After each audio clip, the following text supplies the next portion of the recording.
Kermit Roosevelt admits they did. And the only way you can get away with, is to expose the facts into the public and let the public make up their minds. And I don't want to fuel conspiracy theories, but as sitting back in Colorado, I want to say I want answers. I don't want people to tell me, "Don't worry about my government's taking care of me." There's too many connections that I know about personally from intelligence I've seen that have not been answered that I want answered. Well, you talk about fueling conspiracy theories, but isn't the establishment fueling them by all these facts being out there, and they just say it doesn't exist? Absolutely, and it's Republican and Democrat alike. It's bipartisan. You really wonder what's going on in Washington, and you don't want the American people to lose confidence in their government. I'll say it over and over again.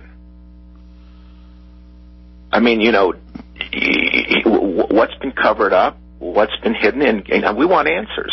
What do you know about Operation Gladio? Because Francisco Casca, the former Italian president, former head of their intelligence, of course, went public and said the government with the U.S. elements staged bombings there to blame it on leftists and communists. Now he's gone public in Italy's biggest paper, saying that 9/11 was carried out by the United States and Israel. It's one of those things that are getting traction. And I'm hoping that the explanations are simpler than that. But what we don't want is our government to treat us like idiots. Otherwise, we are going to. Now, your new book, Blow the House Down, obviously you can't write books about real things that happen with the real names. I mean, I've heard you on NPR say that Syriana was a couple different real things that happened mixed together with the names changed. What is Blow the House Down? Because it's described on Amazon as getting into an alternative theory and history of 9/11 attacks. It's a way of getting at the story, offering a possibility of what happened. I mean, look at Iran. Here's my problem. I had two bosses were killed by the Iranians. I've seen evidence, and I'm not talking conspiracy theories, that the Iranians were involved in Pan Am 103. I just know too much about it from the inside. That was completely, the information was flushed. It wasn't even given to the FBI, this information, and it was very, very good. And now all of a sudden you've got the Bush administration saying, hey, we're going to give Iran a pass. You've got the head of Hezbollah was directly involved in blowing our embassy up, Beirut, 20 years ago, 24 years ago. That's never come out. And you just go on and on and on. And so what I do in this fictional account of it is, this is the way the world, could it work this way? I can't prove it, but, there it is. Stay there. I want to hear more about Blow the House Down with Robert Baer on the other side of this quick break. Final segment, ladies and gentlemen, is straight ahead right here on the GCN Radio Network with Robert Baer, famous CIA field commander.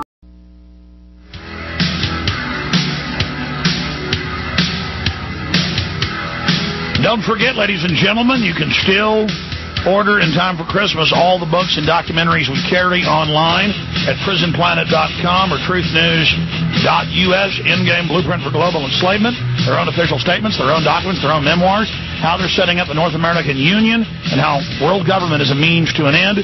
We're talking to Robert Baer, who's agreed to come on in the next few months for a longer period of time so we can hear about all of his, I shouldn't call it swashbuckling, it was life and death stuff, being tortured, you name it.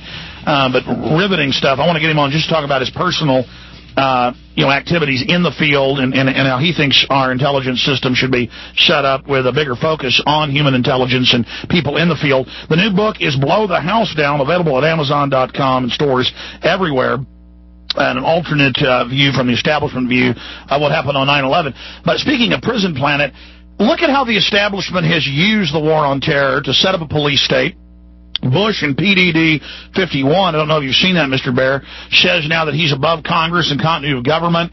In the Defense Authorization Act, they have funding for dealing with domestic insurgencies for the first time in modern history. What do you think about the climate of the police state, or do you think that we're not entering one?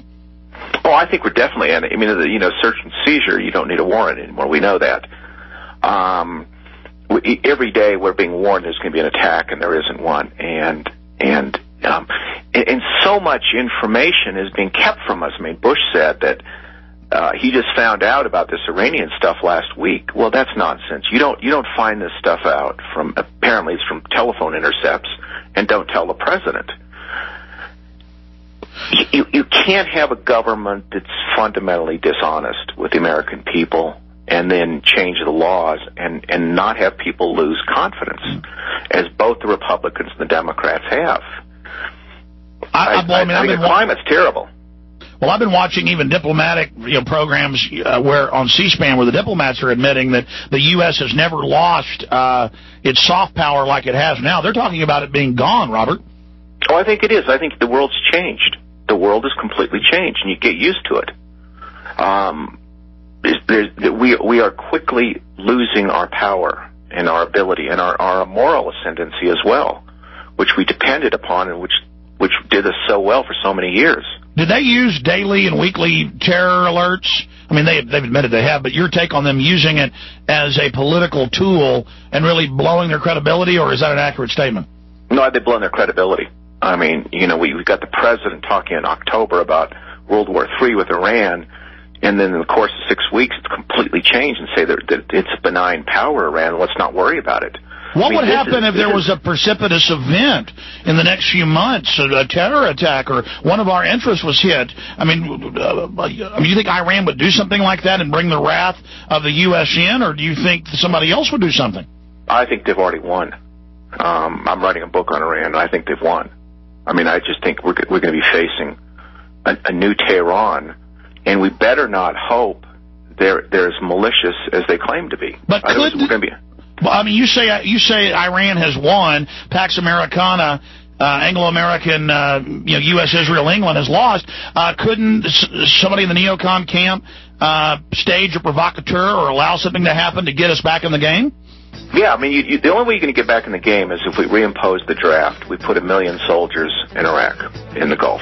That's the only way we get back in the game. But if there was another terror attack, couldn't that be That's the only way you're going to do it. Otherwise, Americans, what do you mean we're spending $1 trillion a year in Iraq? Well, let's be clear. You're saying without another terror attack, the agenda to invade or attack Iran is dead?